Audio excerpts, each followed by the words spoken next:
بسم اللہ الرحمن الرحیم۔ السلام علیکم۔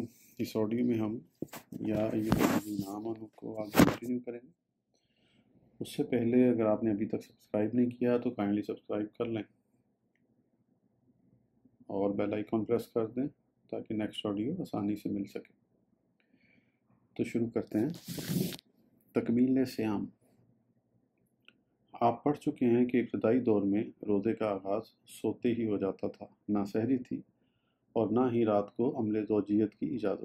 یہ حکم کس قدر مشکل تھا، اس کی تعمیل نہ جانے ہمارے لیے کتنی دشوار ہوتی، جبکہ صحابہ کرام بھی اس کی پابندی نہ کر پائے۔ اللہ ان سے راضی ہو اور ہمیں ان کے احترام کی توفیق عطا فرمائے کہ انہی حضرات کا ظاہری گناہ ہمارے لیے باعث رحمت بنا اور ان کی عظمت و فضیلت کا مظہر ہوا کہ اللہ نے رات میں عمل زوجیت کی اجازت بھی دے دی اور کھانے پینے کی بھی۔ نیز فتاب علیکم و عفا عنکم کا مزدہ سنا کر اپنے محبوب علیہ السلام کے صحابہ کی عزت و ناموس کو ہمیشہ کے لیے محفوظ فرما دیا۔ اللہ ان کی توبہ قبول کر چکا اور انہیں معاف بھی فرما چکا ہے۔ اب کوئی میرے محبوب کے ان محبوب غلاموں پر تنقید و تنقیس نہ کرے، بلکہ ساری امت ان کی ممنون رہے کہ ان کے صدقے میں یہ نعمتیں نصیب ہوئیں۔ وہ واقعات ملاحظہ ہوں جو نزول رحمت کا باعث بنے۔ حضرت عمر رضی اللہ عنہ نے رمضان کی ایک رات اپنی بیوی سے ہم بستری کر لی، فراغت کے بعد غسل فرمایا اور بقیہ رات نہایت بے چینی سے روتے ہوئے گزاری۔ صبح ہوتے ہی آقا کے دربار میں حاضر ہوئے اور اپنے جرم کا اقرار کرنے لگے، دعائے مغفرت کی بھیک مانگنے لگے۔ حاضرین میں سے چند دیگر صحابہ کو بھی ہمت ہوئی تو انہوں نے بھی عمر جیسا ہی اپنا حال پیش کیا۔ اللہ کے رسول صلی اللہ علیہ وآلہ وسلم کے لیے اپنے غلاموں کا یہ حال نہایت ہی باعث تشویش تھا۔ آپ نے اس سلسلے میں اللہ سے دعا کی اور وحی کا انتظار فرمانے لگے۔ اسی دوران حضرت سرمہ ابن قیس رضی اللہ عنہ کا واقعہ پیش آیا جو نہایت ہی غریب تھے۔ دن بھر محنت مزدوری کر کے بمشکل روزی حاصل کر پاتے تھے۔ افطار و مغرب کے بعد کھانے کا انتظار کر رہے تھے، تھکے ہوئے تھے کہ نیند آ گئی۔ بیوی نے کھانے کے لیے اٹھایا، آپ نے فرمایا میں سو گیا تھا، روزہ شروع ہو چکا، اب کیسے کھانا کھا سکتا ہوں؟ صبح حسب معمول مزدوری کے لیے چلے گئے، دوپہر تک نڈھال ہو کر گر پڑے، بے ہوش ہو گئے۔ آقا صلی اللہ علیہ وآلہ وسلم کو محبوب غلام کی اس حالت پر بہت دکھ ہوا، پس وحی نازل ہوئی اور رمضان کی راتوں میں صبح صادق سے قبل تک عمل زوجیت اور کھانے پینے کی اجازت دے دی گئی۔ صرف حالت اعتکاف میں بیوی کے پاس جانے کی ممانعت کی گئی اور واضح کر دیا گیا کہ یہ احکام اللہ کی حدود ہیں، اب کسی کو ان سے آگے بڑھنے کی اجازت نہیں۔ رمضان کی راتوں میں عمل زوجیت کی اجازت مرحمت فرماتے ہوئے اللہ تعالیٰ نے شوہر و بیوی کے رشتے کو ایک نہایت ہی عجیب اور پیاری تشبیہ کے ساتھ بیان فرمایا۔ عورتیں تمہارا لباس اور تم عورتوں کا لباس ہو۔ اللہ اکبر۔ یہ ہے اعجاز قرآن جس کا مقابلہ نہ آج تک کوئی کر سکا اور نہ قیامت تک ممکن ہے۔ ذرا اس تشبیہ پر غور تو کیجئے۔ شوہر اور بیوی کے ایک دوسرے پر تمام حقوق اور ایک دوسرے سے متعلق ان کی تمام ذمہ داریوں کو ایک جملے سے بیان کر دیا گیا۔ عورتیں مردوں کا لباس ہیں اور مرد عورتوں کا لباس ہیں۔ جو اہمیت لباس کی جسم کے لیے ہے وہی بیوی کے لیے شوہر کی اور شوہر کے لیے بیوی کی۔ جو قدر تم اپنے لباس کی کرتے ہو وہی عورت اپنے شوہر کی اور شوہر بیوی کی کرے۔ لباس جسم کو گرمی اور سردی کی تکالیف سے بچاتا ہے۔ یہ دونوں بھی ایک دوسرے کو زندگی کی تکالیف سے بچانے کے ذمہ دار ہیں۔ لباس جسم کے عیوب کو چھپاتا ہے، یہ دونوں بھی ایک دوسرے کے عیوب کو چھپانے کے پابند ہیں۔ لباس جسم پر حیا و شرم کا پردہ ہے، یہ دونوں بھی ایک دوسرے کے لیے حیا و شرم کی بقا کا ذریعہ ہیں۔ لباس جسم کو گرد و غبار سے محفوظ رکھتا ہے۔ شوہر و بیوی ایک دوسرے کو گناہوں سے بچاتے ہیں۔ اپنے لباس پر داغ دھبے تمہیں بے حد ناگوار معلوم ہوتے ہیں، تم انہیں صاف کرتے ہو، دھوتے ہو۔ شوہر و بیوی ایک دوسرے کو بد اخلاقی و بد کرداری کے دھبوں سے محفوظ رکھتے ہیں۔ جتنا سوچئے اتنی ہی اس تشبیہ کی افادیت اور وسعت آپ کو معلوم ہوتی چلی جائے گی۔ ہمارا مشاہدہ تو یہ بھی بتاتا ہے کہ امریکہ اور یورپ اور جن ممالک میں بھی لباس کی اہمیت نہیں، ہاں اس مضمون ترین رشتہ ازدواج کی بھی کوئی اہمیت نہیں۔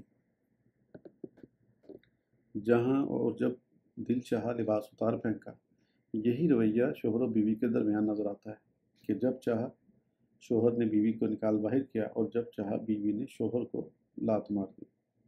احترام اور حقوق کا احساس نام کی تو کوئی چیز ہے ہی نہیں، اگرچہ کہ بڑی ہی پیاری تشبیہ ہے۔ مجھے فخر ہے کہ اللہ نے ایسا ضابطہ حیات عطا فرمایا جو انسان کو اس کے فطری تقاضوں کے مطابق امن و سکون کے ساتھ زندگی بسر کرنے کی تعلیم دیتا اور انسانیت کے تقدس کا درس دیتا ہے، ایک دوسرے کے حقوق اور ذمہ داریوں کی وضاحت کرتا ہے۔ رمضان کی راتوں میں عمل زوجیت اور کھانے پینے کی اجازت دیتے ہوئے فرمایا گیا کہ تمہیں یہ اجازت اس وقت تک ہے جب تک کہ سفید و سیاہ دھاگے میں فرق نظر آنے لگے۔ اس ارشاد پر بعض صحابی ساری رات سفید و سیاہ دھاگے دیکھتے رہے۔ حضرت عدی بن حاتم رضی اللہ عنہ خود اپنا واقعہ بیان کرتے ہیں کہ میں نے دونوں قسم کے دھاگے اپنے تکیے کے نیچے رکھے اور بار بار انہیں دیکھتا رہا کہ کب ان کا رنگ ظاہر ہو، مجھے کچھ بھی نظر نہ آ سکا۔ صبح حضور علیہ السلام کے دربار میں حاضر ہو کر میں نے اپنی پریشانی بیان کی۔ آپ مسکرائے اور فرمایا، تب تو تمہارا تکیہ بہت ہی بڑا ہے، مقصد یہ ہے کہ آیت میں جو ڈورے مراد ہیں وہ تمہارے تکیے میں کہاں سما سکتے ہیں؟ پھر آپ نے فرمایا، اس سے دن کی سفیدی اور رات کی سیاہی مراد ہے، یعنی دن کی سفیدی ظاہر ہونے لگے اور رات کی سیاہی چھٹنے لگے، یہی صبح صادق کہلاتی ہے۔ اللہ نے اس کی وضاحت کے لیے من الفجر کا جملہ نازل فرمایا۔ روزے کے احکام میں تبدیلی اور تدریج ان کی تکمیل مزاج قرآن کے عین مطابق ہے کہ اللہ رب العزت انسان کے مزاج کو، اس کی فطرت کو خوب جاننے والا ہے۔ اس نے اپنی حکمت اور تدبیر سے اس طرح احکام عطا فرمائے کہ لا قانونیت کی زندگی بسر کرنے والوں پر بار نہ ہو۔ اب بھی دایان دین کے لیے حکم ہے کہ وہ حکمت و مصلحت کو ملحوظ رکھتے ہوئے محبت و شفقت کے ساتھ لوگوں کو دین کی دعوت دیں، انہیں دشواریوں اور الجھنوں میں مبتلا کرنے سے گریز کریں۔ حضور علیہ السلام کی تعلیم ہے، بخاری و مسلم۔ حضرت ابو بردہ رضی اللہ عنہ راوی ہیں کہ نبی مکرم علیہ السلام نے ان کے دادا ابو موسیٰ اور معاذ رضی اللہ عنہما کو یمن بھیجا اور فرمایا، آسانی کرنا اور مشکل میں نہ ڈالنا، خوشخبری دینا، نفرت پیدا نہ کرنا، اور دونوں متحد و متفق رہنا، اختلاف نہ کرنا۔ بخاری و مسلم۔ حضرت ابو موسیٰ رضی اللہ عنہ نے بیان فرمایا کہ حضور علیہ السلام صحابہ میں سے کسی کو کسی کام پر مقرر فرماتے تو نصیحت فرماتے تھے کہ لوگوں کو خوشخبری دو، نفرت نہ دلاؤ، آسانی کرو اور دشواری میں نہ ڈالو۔ تاہم اب شریعت کو مکمل صورت ہی میں پیش کیا جائے گا، یہ نہیں کہ پہلے 2 رکعت نماز پڑھنے کی دعوت دی جائے اور پھر 4 کی کہ اب دین مکمل ہو چکا، اس میں کمی زیادتی کا کسی کو اختیار نہ رہا۔ اب شریعت مکمل ہے، مکمل ہی کو سہولت اور آسانی سے پیش کرنا ہوگا، اس طرح کے لوگوں پر بار نہ ہو اور وہ دل و جان سے اسے قبول کریں اور اس پر عمل پیرا ہوں۔ انداز بیان و دعوت مؤثر و مفید اور پرکشش ہونا چاہیے۔ مستحبات سے زیادہ فرائض کی دعوت پر توجہ دینا چاہیے۔ یہاں ہم نے احکام صوم اور فضائل رمضان کو اختصار کے ساتھ بیان کیا ہے۔ اگر آپ کو تفصیل مطلوب ہو تو اس عنوان پر ہماری کتاب 30 راتیں پڑھیے، جو ہماری زبان کے علاوہ انگریزی اور ڈچ میں بھی چھپ چکی ہے۔ سورہ بقرہ 188 آیت نمبر 188۔ اور ناحق ایک دوسرے کے مال آپس میں نہ کھاؤ اور نہ بطور رشوت وہ مال حاکموں تک پہنچاؤ کہ لوگوں کے مال کا کچھ حصہ گناہ کے ساتھ ناجائز طور پر جان بوجھ کر تم کھا لو۔ مال ناحق، مال باطل یا مال حرام وہ مال ہے جو کسی کو تکلیف پہنچا کر یا کسی کا حق مار کر حاصل کیا جائے، مثلاً سود کا مال یا رشوت کا مال کے دینے والے کو اس کی ادائیگی سے کس قدر تکلیف ہوتی ہے، کتنی اذیت پہنچتی ہے، یا یتیموں اور بیواؤں کی امانتوں کو ان کی بے خبری سے فائدہ اٹھا کر غصب کر لینا، اور وہ مال بھی ناحق ہے جس کو ایسی چیزوں کے ذریعے حاصل کیا اور کمایا جائے جن کو شریعت مطہرہ نے حرام کر دیا ہے۔ اس کے کمانے میں چاہے کتنی ہی محنت و مشقت اٹھانی پڑے، مثلاً شراب، خنزیر وغیرہ کی تجارت سے حاصل شدہ مال۔ قرآن نے ایسے تمام اموال کو باطل قرار دیا اور اس کے کھانے یا کسی بھی طرح استعمال کرنے کی ممانعت فرمائی، کیونکہ جس معاشرے میں مال حرام کا لین دین عام ہو جائے وہ معاشرہ تباہ ہو جاتا ہے، وہاں زندگی اجیرن بن جاتی ہے۔ غور کیجیے ان ممالک کی حالت پر جہاں سود کا لین دین عام ہے۔ رشوت زندگی کا ایک حصہ بن چکی ہے کہ رشوت لینے والے اس کو اپنا حق سمجھتے ہیں۔ کوئی کام بغیر رشوت کے نہیں ہوتا۔ جن کے پاس دولت ہے وہ رشوت دے کر دوسروں کا بھی حق مار لیتے ہیں اور غریب اپنے حق سے بھی محروم رہتا ہے۔ شراب اور دیگر اشیاء جن کو حرام کیا گیا اگر بازاروں میں کھلے عام خریدی اور بیچی جاتی ہیں تو بمشکل ہی کوئی ان کے استعمال سے بچ پاتا ہے۔ ایسے ممالک میں دولت مند امیر ترین اور غریب ترین ہوتا چلا جاتا ہے۔ چوری، ڈکیتی، قتل و غارت کی لعنت عام ہو جاتی ہے۔ شریفوں کی زندگی دوبر ہو جاتی ہے۔ لوگوں میں خود غرضی، مفاد پرستی پیدا ہوتی ہے۔ وہ ہوا و ہوس کا ایسا شکار ہوتے ہیں کہ ان کے پیش نظر صرف اور صرف دولت ہوتی ہے، نہ کسی کی عزت کی پرواہ رہتی ہے، نہ جان و مال کی۔ اپنے مقصد کی تکمیل کے لیے وہ چیزوں میں ملاوٹ کرتے ہیں۔ صرف عام کھانے پینے کی اشیاء ہی کو مضر صحت نہیں بناتے بلکہ دواؤں تک میں ملاوٹ کر کے ان کو بے اثر یا مہلک کر دیتے ہیں۔ حرام کے یہ عادی ایسی دوائیں تک بیچ دیتے ہیں جن کی تاریخ استعمال ختم ہو چکی ہوتی ہے اور وہ زہر کا کام کرنے لگتی ہیں۔ دولت کی ہوس میں مبتلا انسان کے لیے انسان کی عزت و آبرو لوٹ لینا، حتیٰ کہ ان کا خون بھی کر دینا ایک کھیل سے زیادہ نہیں رہتا۔ جس میں کامیاب ہو کر وہ خوش ہوتا ہے، خوب کہکہے لگاتا ہے۔ تہذیب و تمدن کے اس جھوٹے دور میں آپ کو بیشتر ممالک ایسے ہی ملیں گے۔ ان میں غیر مسلم ممالک بھی ہوں گے، مسلم ممالک بھی۔ دولت کے ان پجاریوں کی صف میں عوام بھی نظر آئیں گے اور قوم سے ہمدردی کے نعرے لگانے والے، اس کی اصلاح کا دعویٰ کرنے والے لیڈر بھی۔ یہ وہ لوگ ہیں جن تک قانون کا ہاتھ نہیں پہنچ پاتا۔ وہ خود جو کچھ کرتے ہیں اسی کو قانون سمجھتے ہیں۔ مال باطل کا نشہ ان کو انجام سے ایسا غافل کر دیتا ہے کہ یہ اپنے مکر و فریب کے جال کو اپنے گرد آہنی دیواروں کا حصار سمجھتے ہیں، لیکن اللہ کی بے آواز لاٹھی کی مار جب ان پر پڑتی ہے اور اس کی سخت پکڑ کا پنجہ ان تک پہنچتا ہے تو دیکھنے والوں کو نظر آتا ہے کہ سود و رشوت کے دولت سے گلچھرے اڑانے والے، یتیموں بیواؤں کے مال کو ہڑپ کرنے والے، حرام کاروبار کی دولت سے عیاشی کرنے والے کبھی تو جیل میں سڑتے ہوئے نظر آتے ہیں، کبھی مہلک مرض میں تڑپتے ہوئے، کبھی یہ کسی کے انتقام کا شکار ہوتے ہیں تو کبھی ان کا سب کچھ آگ بھسم کر جاتی ہے، اور ایسے موقعوں پر قدرت پکارتی ہے۔ سورہ الحشر آیت نمبر 2۔ تو عبرت حاصل کرو اے آنکھوں والو۔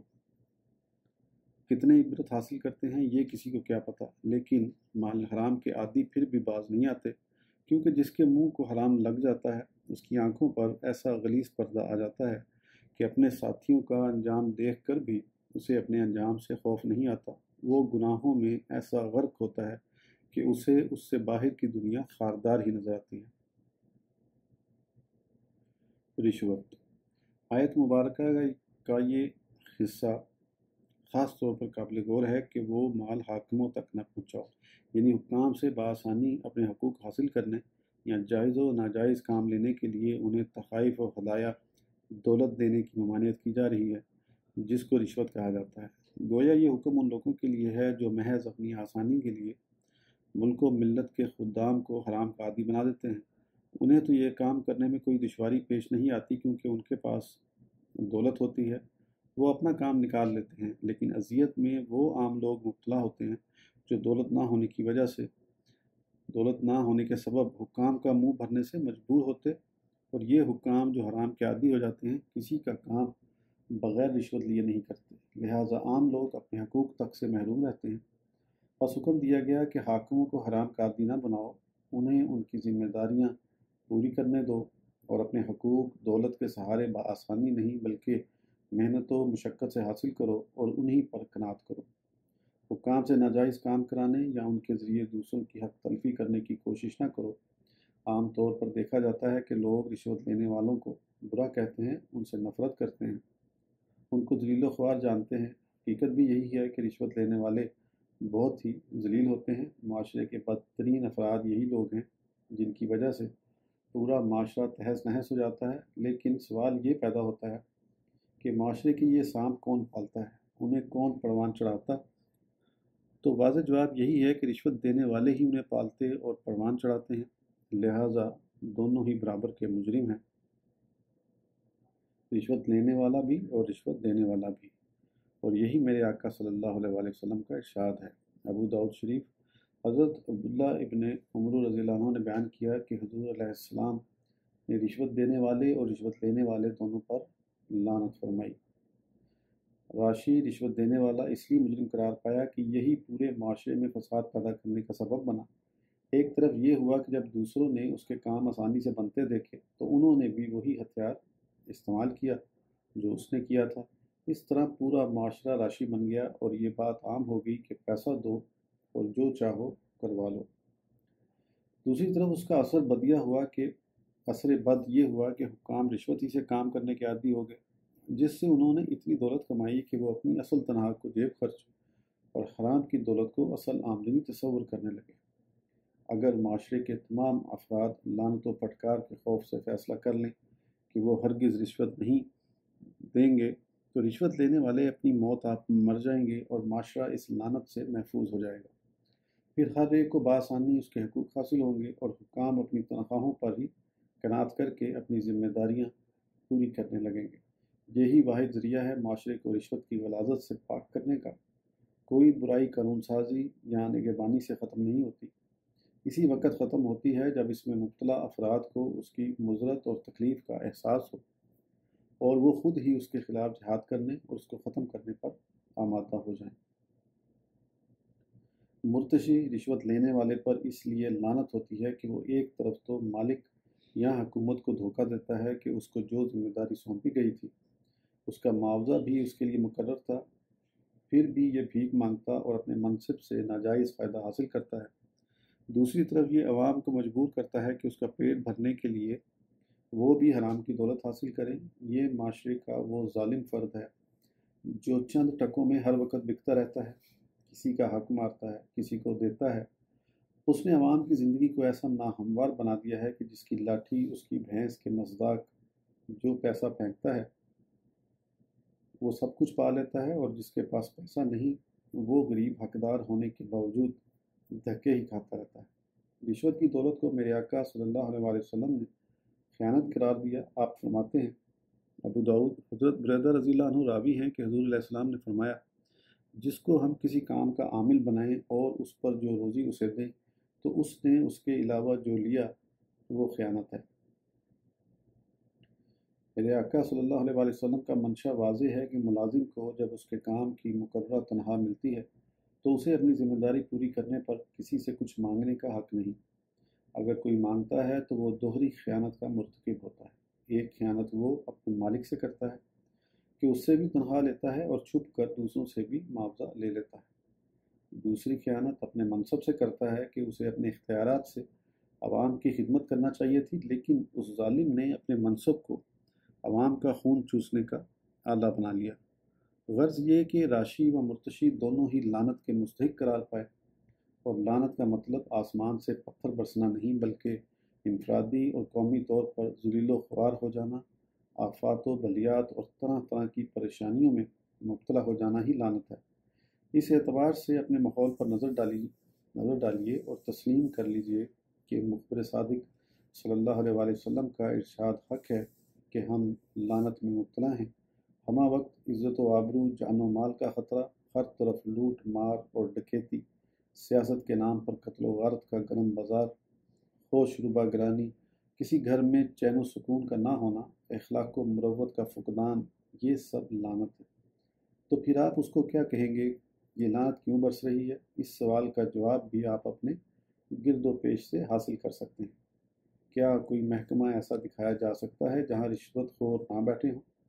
قوم کے محافظ پولیس کی وردی میں حقداروں کو حقوق دلانے کے لیے قانون کے ترجمان سیاہ گون میں مریضوں کو سکون مہیا کرنے کے ذمہ دار سفید گون میں، حتیٰ کہ قوم کو تہذیب و تمدن کا درس دینے والے معزز اساتذہ درس گاہوں میں بڑی ہی دیدہ دلیری کے ساتھ حرام کی دولت بٹورنے میں مصروف نظر آئیں گے، جس کو یہ ظالم اپنا حق اور اس سے بھی آگے بڑھ کر اللہ کا فضل قرار دیتے ہیں، جبکہ نبی مکرم صلی اللہ علیہ وآلہ وسلم ایسے لوگوں کو جہنمی قرار دیتے ہیں۔ مشکوہ شریف۔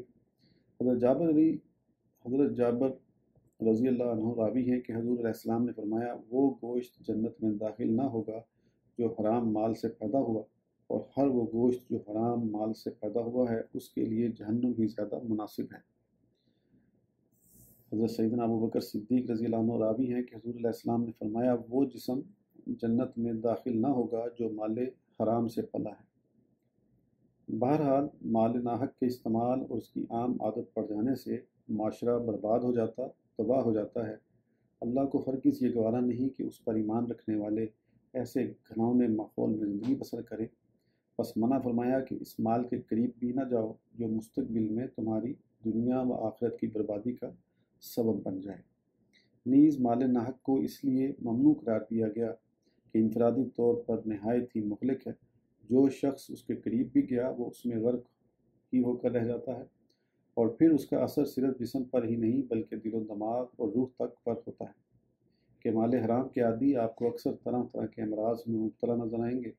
ان کے ذہن مفلوج ہو جاتے ہیں، دل سخت ہو جاتے ہیں، اللہ کی عبادت، نماز و روزہ سے کوئی دلچسپی باقی نہیں رہتی۔